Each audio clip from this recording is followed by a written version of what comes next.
প্রিয় প্রবাসী ভাই বোনেরা, আসসালামু আলাইকুম। আপনাদেরকে একটু জরুরি সংবাদ শেয়ার করতে চাচ্ছি।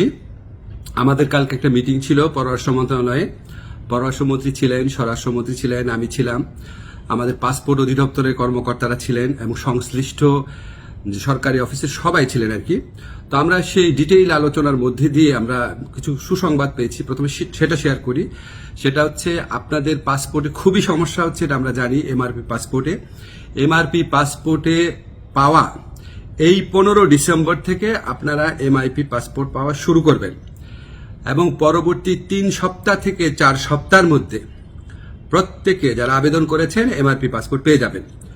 তো প্রথম প্রায়োরিটি দেওয়া হচ্ছে সৌদি আরবে এবং মালয়েশিয়াতে আমাদের যে ভাই বোনরা আছেন উনাদেরকে, এবং এরপর আপনার যেই সমস্ত কান্ট্রিতে ডিমান্ড বেশি তাদের ক্ষেত্রে একটু প্রায়োরিটি দিয়ে এই সমস্যাটা 3 থেকে 4 সপ্তাহের মধ্যে সমাধান করা হবে। এবং এত পরিমাণ এমআরপি পাসপোর্ট ছাপানো হচ্ছে যে ইনশাআল্লাহ আগামী 2-3 বছরে এই সমস্যা আর কখনো হবে না। এখন আপনাদের একটা অনেক সাফারিংস হয়েছে, অনেক কষ্ট হয়েছে, এটার জন্য অনেক ধরনের হয়রানি হয়েছে, সেটার জন্য আন্তরিকভাবে দুঃখিত। তবে ভাই বিনয়ের সাথে বলি, এই প্রবলেমটা সলভ হয়েছে বিগত ফ্যাসিস্ট সরকারের আমলে। সেখানে আপনার যে তৎকালীন মন্ত্রী ছিলেন উনি আপনার এই পাসপোর্ট ছাপানোর কাজটা ওনার একটা পরিচিত কোম্পানিকে অনিয়মতান্ত্রিকভাবে দিয়ে দেওয়ার চেষ্টা করেছিলেন।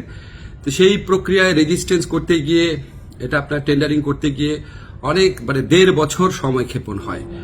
তারপর ওই পুরা প্রক্রিয়াটা আমরা আসার পর বাতিল করে ফাস্টেস্ট ওয়েতে যাওয়ার জন্য একটু টাইম লেগেছে, আপনাদের অনেক কষ্ট হয়েছে, আন্তরিকভাবে দুঃখিত।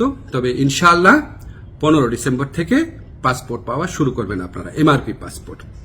আর ই পাসপোর্টের ক্ষেত্রে আপনাদের সহযোগিতা করার জন্য আমাদের ডিসিশন হয়েছে যে এখান থেকে দরকার হলে টিম যাবে বায়োমেট্রিক ডেটা নেওয়ার জন্য, সেগুলি আপনাদেরকে পরে বিস্তারিত জানানো হবে।